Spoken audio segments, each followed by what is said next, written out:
আসসালামু আলাইকুম, welcome back to my channel. আজকে আমি আপনাদেরকে দেখাবো এক কালারের কাপড়ের মধ্যে কিভাবে সুন্দর করে লেস বসিয়ে গর্জিয়াস বানানো যায়। একদম সিম্পল জামাকে আপনি গর্জিয়াস বানাতে পারবেন। জামার মাপ অনুযায়ী আমি দাগ দিয়ে দিলাম, তারপর আমি গলা কেটে নিব। পিছনের গলা ছোট হবে, সামনের গলা বড় হবে। তো প্রথমে আমি দোনোটাই দুই গলায় কিন্তু ছোট করে কেটে নিলাম, তারপর আমি বড় করে কেটে নিব। এখন সাইড দিয়ে আমি সামনের গলা বড় করে কেটে নিব। কেটে নেওয়ার পর বেশ আমার তো এভাবেই আপনার জামার মাপ অনুযায়ী জামা কেটে নেবেন। কেটে নেওয়ার পর এখন চলুন জামা কিভাবে সেলাই করব। তো প্রথমে আমি যেহেতু লেস লাগাবো সেজন্য গলাটা আগে সেলাই করব। তো গলা লেসটা বসানোর পর এখন আমি লেসটা আবার উল্টিয়ে আরেকটা সেলাই করব, তাহলে ফিনিশিং আসবে। এভাবে সুন্দর করে সেলাই করে নিব। আপনারা দেখতেই পাচ্ছেন সেলাই করে নেওয়ার পর এখন আমি একটা ফিতা নিয়ে নিব, সোজা লম্বালম্বিভাবে একটা কাপড় নিয়ে এভাবে আবার লেসের সামনে জোড়া লাগিয়ে দিব। জোড়া লাগিয়ে তারপর এই যে এইভাবে উল্টিয়ে পাইপেনের মতো আবার সামনের দিক দিয়ে ভালোভাবে ফিনিশিং করে সেলাই করে নিব। দেখুন এভাবে সেলাই করার পর কত সুন্দরভাবে ডিজাইনটা হয়ে যাচ্ছে। এভাবে আমি গলাটা সেলাই করে নিব। তো এখন আমার গলাটা সেলাই করা হয়ে গেছে। এই যে দেখুন এখন আমার গলাটা সেলাই করা হয়ে গেলে এখন আমি পিছনে গলাটা সেলাই করে নিব। যেহেতু আমি পিছনে গলায় লেস বসাবো না, সেজন্য পিছনে গলায় শুধু কাপড়টাই বসিয়ে নিচ্ছি। বসিয়ে নেওয়ার পরে এভাবে কাঁধ বরাবর সেলাইটা করে নেবেন। এই যে আর কাপড়ে ভাঁজে ফিনিশিং আনতে গেলে কিন্তু একটু ধৈর্য সহকারেই কিন্তু আপনাকে সেলাই করতে হবে। তো এই যে দেখুন আমার গলাটা সেলানো হয়ে গেছে। এখন আমি হাতা সেলাই করব।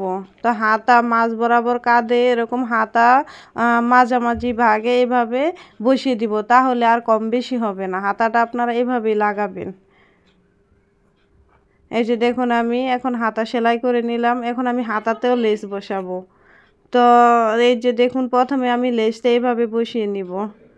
এই যে এইভাবে বসিয়ে নিয়ে তারপর আমি একটা সেলাই দিয়ে নিব। সেলাই করে নেওয়ার পর এখন আমি আবার এই লেসটা এই যে এইভাবে উল্টিয়ে দিব। উল্টিয়ে দিয়ে তারপর আবার আরেকটা সেলাই করে নিব। তাহলে আপনার কাজটা কিন্তু খুবই ফিনিশিং হবে। এই যে দেখুন তারপর আমি লেসের আগে আবার আরেকটা পাইপিং বসিয়ে দিব। কাপড়টা জোড়া লাগাবো, এভাবে কাপড়টা সেলাই করে নিয়ে তারপর আমি আবার কাপড়টা উল্টিয়ে দিব। এই যে দেখুন এভাবে আমি আবার পাইপিংয়ের মতো কাপড়টা উল্টিয়ে দিলাম। তো সেম এরকমভাবে ওই হাতাটাও আমি সেলাই করে নিব। সেলাই করে নেওয়ার পর এখন আমি জামার নিচের সাইড এভাবেই সেলাই করে নিব। এভাবে লেসটা বসিয়ে দিব।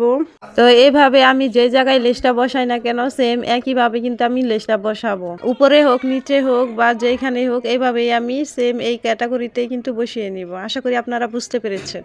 দিয়ে এই যে এভাবে ভাঁজ করে নেবেন, তাহলে কিন্তু আর আঁকাবাঁকা হবে না সাইড দিয়ে। এই যে আমি সাইড দিয়ে আবার আরেকটা লেস বসাবো।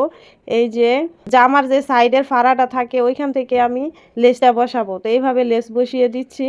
এই যে দেখুন এভাবে লেসটা আমি বসিয়ে নিচ্ছি। তারপর আবার আমি উল্টো করে আবার ফিনিশিং করে নিব। প্রথমে কিন্তু আমি লেসটা উল্টো করে বসাচ্ছি, তারপর আবার আমি লেসটা উল্টিয়ে আবার আরেকটা উপরে সেলাই করে নিব। তাহলে কিন্তু আমার লেসটা কমপ্লিটলি হয়ে যাবে। কিভাবে আমি লেসটা বসাচ্ছি ওইটা ফলো করুন ভালোভাবে, তাহলে আপনার কাজটাও কিন্তু খুবই ফিনিশিং এবং সুন্দর হবে। তো এইভাবে কিন্তু আমি সামনের পুরো সাইডটাই কিন্তু এভাবে সেলাই করে নেব। সেলাই করে নেওয়ার পর তারপর আমি এই লেসটা কিন্তু এভাবে উল্টিয়ে আবার উপরে আরেকটা সেলাই করে নিব। এই যে দেখুন এখন কিন্তু খুবই সুন্দর এবং ফিনিশিং হয়ে যাচ্ছে। এই যে দেখুন কত সুন্দরভাবে সেলাইটা হয়ে যাচ্ছে। এভাবে কিন্তু পুরোটা জামা আপনি সেলাই করে নেবেন।